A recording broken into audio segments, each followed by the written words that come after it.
Assalamualaikum warahmatullahi wabarakatuh. Saya Prasetyo Budi, NIM 2024126, Prodi Agroteknologi kelas A. Kali ini saya akan menyampaikan hasil ulangan akhir semester mata kuliah Bahasa Indonesia yang sudah saya kerjakan. Nomor 1. Dalam kaidah Bahasa Indonesia dikenal apa yang dinamakan dengan kata bentuk terikat. Jenis kata ini penulisannya selalu digabungkan dengan kata berikutnya, misalnya kata antar yang ditulis serangkai dengan kata yang mengikutinya, antar daerah.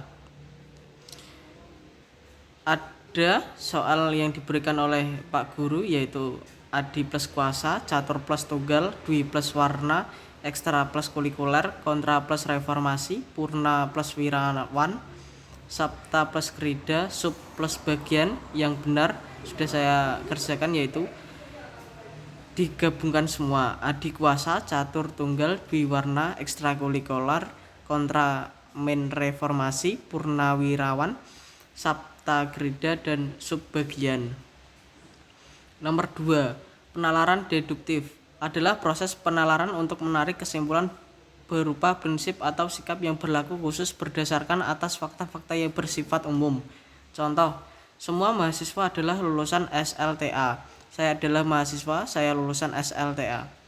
Jika tidak ada makanan, manusia akan kelaparan. Jika makanan tidak ada, jadi manusia akan kelaparan. Jika tidak berusaha, manusia tidak sukses. Jika tidak ada usaha, maka manusia tidak akan sukses. Penalaran deduktif dapat berbentuk generalisasi, analogi, atau hubungan sebab akibat. Generalisasi adalah proses berpikir berdasarkan hasil pengamatan atas sejumlah gejala dan fakta dengan sifat-sifat tertentu mengenai semua atau sebagai dari gejala serupa itu. Contohnya, buah mangga berwarna hijau dan rasanya manis. Buah jambu biji berwarna hijau dan rasanya manis. Bisa disimpulkan bahwa penarikan. Nomor 3. Transkripsi adalah pengalihan tuturan yang berwujud bunyi ke dalam bentuk tulisan, menulisan kata, kalimat, atau teks dengan penggunaan lambang-lambang bunyi, mantra yang diucapkan seseorang dan kemudian ditranskripsikan ke dalam bentuk latar atau kitab atau dalam bentuk tertulis lainnya. Berikut ini adalah contoh yang jawakan hasil penelitian Wiwi Kartini. Deung deuleu sima deuleu deung deuleu malik kantineung nejo aing si ceurik si ya inget ka aing nya aing nu bago asihan neuleu. Transliterasi menurut Kamus Bahasa Indonesia adalah penyalinan dengan penggantian huruf dari abjad yang satu ke abjad yang lain. Contohnya sebagai berikut. Kata Arab tersebut ditulis wahuwa khair ar-razikin, khazat al-mal, surat al-nisa. Nomor 4. Penomoran tersebut kurang benar karena tidak sesuai dengan rumus penomoran yang benar. Jadi contoh penomoran yang benar dari soal berikut adalah: A. Program usaha 1 titik tahap persiapan program, A titik penerimaan warga belajar, B titik pemikiran penyelenggaraan, C titik pemilihan ketua kejar usaha, 1 kurung tutup titik musyawarah titik, 2 kurung tutup titik ditunjuk titik. Nomor 5. Gelar yang diperoleh dituliskan sebelum atau setelah nama lengkap seseorang. Setiap gelar yang ditunjukkan diharuskan memakai tanda titik untuk menghubungkan huruf yang satu dengan huruf yang lain. Jika gelar ditulis setelah nama, maka setelah nama harus ada tanda koma untuk memisahkannya. Jika seorang mempunyai gelar lebih dari satu, maka cara penulisannya adalah masing gelar yang ditulis dipisahkan dengan tanda koma titik. Untuk contoh sebagai berikut: Sari Nasution, S titik PD titik S titik H titik. Perbaikan yang benar dari Nama dan gelar di bawah ini adalah Bayu Maharani, STTS, R.M. Pratama, M.M, Dr. Irfai Fatur Rahman, SPD, MPD, Drs. Muhammad Kanzunuddin, M.PD, Prof. Dr. Ahmad Ulil Nuha, M.PD. Nomor 6. Tanda elipsis dipakai untuk menunjukkan bahwa dalam kalimat atau kutipan pada bagian yang dihilangkan, contohnya penyebab kemerosotan titik-titik akan diteliti lebih lanjut dalam Undang-Undang Dasar 1945, bahwa bahasa negara titik-titik. Tanda baca kurang siku digunakan untuk keperluan mengapit kata, huruf, frasa maupun kalimat. Contohnya, walaupun dalam keadaan hujan, ibu tetap keluar rumah untuk menjemput Risma. Ayah memberi kado sepatu futsal kepada Budi sebagai hadiah prestasinya di sekolah. Tanda kurung dapat digunakan untuk mengapit suatu keterangan tambahan penulisan untuk fungsi dilakukan dengan pendahuluan bentuk lengkap hal yang akan dijelaskan kemudian bentuk singkatnya. Nomor 7. 1. Generalisasi merupakan pola pengembangan suatu paragraf yang dibentuk melalui penarikan sebuah gagasan atau simpulan umum berdasarkan perihal atau kejadian. Contoh, 2 anak kecil ditemukan tewas di pinggir jalan Jenderal Sudirman. Seminggu kemudian, seorang anak wanita hilang ketika pulang dari sekolah. Sehari kemudian, polisi menemukan bercak-bercak darah di kursi belakang mobil Anwar. Polisi juga menemukan potret 2 orang anak yang tewas di jalan Jenderal Sudirman dalam kantung celana Anwar. Dengan demikian, Anwar adalah orang yang dapat dimintai pertanggungjawaban tentang hilangnya 3 anak itu. 2. Analogi. Analogi merupakan perbandingan 2 hal yang berbeda tetapi masih memperlihatkan kesamaan segi atau fungsi dari 2 hal yang dibandingkan. 2 hal yang dibandingkan tersebut berbeda tetapi memiliki banyak persamaan. Berdasarkan banyak kesamaan tersebut ditariklah suatu kesimpulan. Contoh, seorang yang menuntut ilmu sama halnya dengan mendaki gunung. Sewaktu mendaki ada yang rintangannya seperti jalan yang licin yang membuat seorang jatuh dan pula semakin melukar yang suka dilalui. Dapatkah seorang melaluinya? Begitu pula bila menuntut ilmu, seorang akan mengalami rintangan seperti kesulitan ekonomi, kesulitan memahami pelajaran dan sebagainya. Apakah dia sanggup melaluinya? Jadi menurut ilmu sama halnya dengan mendaki gunung, yaitu banyak rintangan untuk mencapai puncaknya. Sebab akibat. Pengembangan suatu paragraf dapat pula menggunakan sebab akibat. Sebab akibat bertindak sebagai gagasan utama, sedangkan akibat sebagai perincian pengembangannya. Akan tetapi sebab akibat ini dapat juga terbalik akibat yang terjadi gagasan utamanya, dan untuk memahami sepenuhnya akibat itu perlu dikemukakan sejumlah sebab sebagai perinciannya.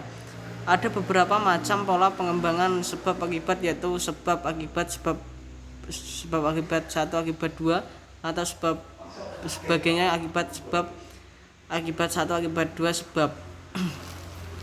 Contoh, melihat sepintas lalu masyarakat kota Bandar kita terkesan oleh kesibukan kerja dan lalu lintas sehari-harinya.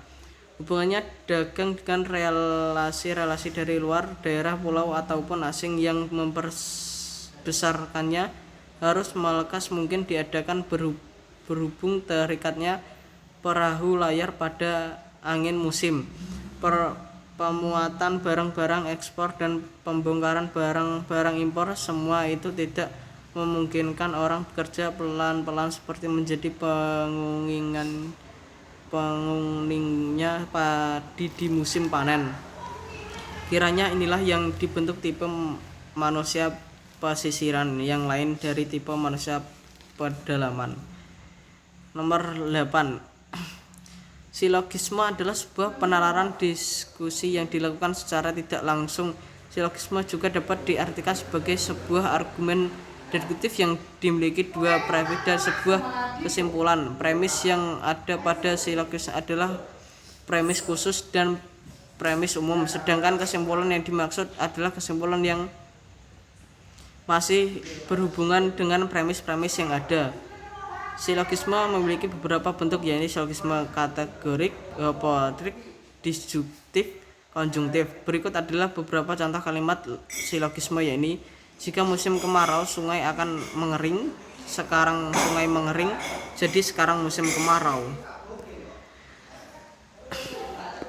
Nomor 8. Kata konjungsi merupakan kata sambung untuk menghubungkan kata dengan kata, frasa dengan frasa, atau klausa dengan klausa. Kata konjungsi memiliki jenis yang bervariasi sesuai penggunaannya. Contoh kata konjungsi di antara lain seperti dan, atau, namun, tetapi, dan masih banyak lagi. 1. Konjungsi korelatif. Konjungsi korelatif digunakan untuk menghubungkan dua kata, frasa, klausa yang memiliki status konjungsi setara. Contoh konjungsi relatif baik sekarang maupun nanti, bukan hanya rumah melainkan di mana saja. 2. Konjungsi subordinatif menghubungkan dua kata, frasa, klausa yang memiliki status konjungsi bertingkat. Contoh konjungsi subordinatif pengandaian, andaikan, sekiranya, seandainya, syarat, jika, kalau, asalkan, bila, waktu, sesudah, sebelum, sejak, ketika, sementara. Cara dengan penjelasan bahwa pemikiran seolah-olah, seakan-akan, seperti, sebab, karena, dan karena, oleh karena. Konsesif, meskipun, walaupun, biarpun, sekalipun. 3. Konjungsi koordinatif hampir sama dengan konjungsi korelatif. Bedanya konjungsi relatif digunakan pada klausa sederhana. Contoh konjungsi dan, tetapi, atau. Nomor 10. Narasi merupakan suatu bentuk wacana yang berusaha mengisahkan suatu kejadian atau peristiwa sehingga tampak seolah-olah pembaca melihat atau mengalami sendiri peristiwa itu. Contoh, Doni berlambat ke sekolah hari ini karena bangun kesiangan. Ia tiba di sekolah pukul 7.45 sehingga ia ditegur oleh guru piket, dan ketika masuk ke ruangan bahasa Inggris ia dilarang masuk karena waktu untuk yang disiangkan telah habis. Wacana deskripsi adalah satuan jenis wacana yang menggambarkan suatu objek berdasarkan hasil pengamatan, perasaan, dan pengalaman penulisan untuk mencapai kesan yang sempurna bagi pembaca. Penulis merinci objek dengan kesan, fakta, dan citraan. Contohnya deskripsi mengenai kata Malang yang ingin sejuk dan segar, banyak objek wisata yang menyenangkan di sana, wahananya pun seru-seru dan asik-asik. Wacana eksposisi adalah satuan jenis wacana yang memaparkan atau menjelaskan secara terperinci, memaparkan suatu dengan tujuan memberikan informasi dan memperluas pengetahuan kepada pembacanya. Contoh, jatuhnya pesawat berkapasitas 266 penumpang Airbus A320-600 merupakan peristiwa kedua bagi American Airlines beberapa detik lepas landas dari Bandara Udara Internasional O'Hare, Chicago. Tiba-tiba mesin kiri lepas dan dari dudukannya pilot tidak bisa mengendalikan pesawat. Akibat keseimbangan pesawat mendadak berubah dengan jatuhnya mesin berbobot sekitar 5 ton. Pesawat mendarat dan menghujam tempat parkir kendaraan 31 detik, kemudian 200 penumpang plus awak tewas seketika. Argumentasi adalah suatu bentuk retorika yang berusaha untuk mempengaruhi sikap dan pendapat orang lain agar mereka itu percaya dan akhirnya bertindak sesuai dengan apa yang diinginkan oleh penulis atau pembaca.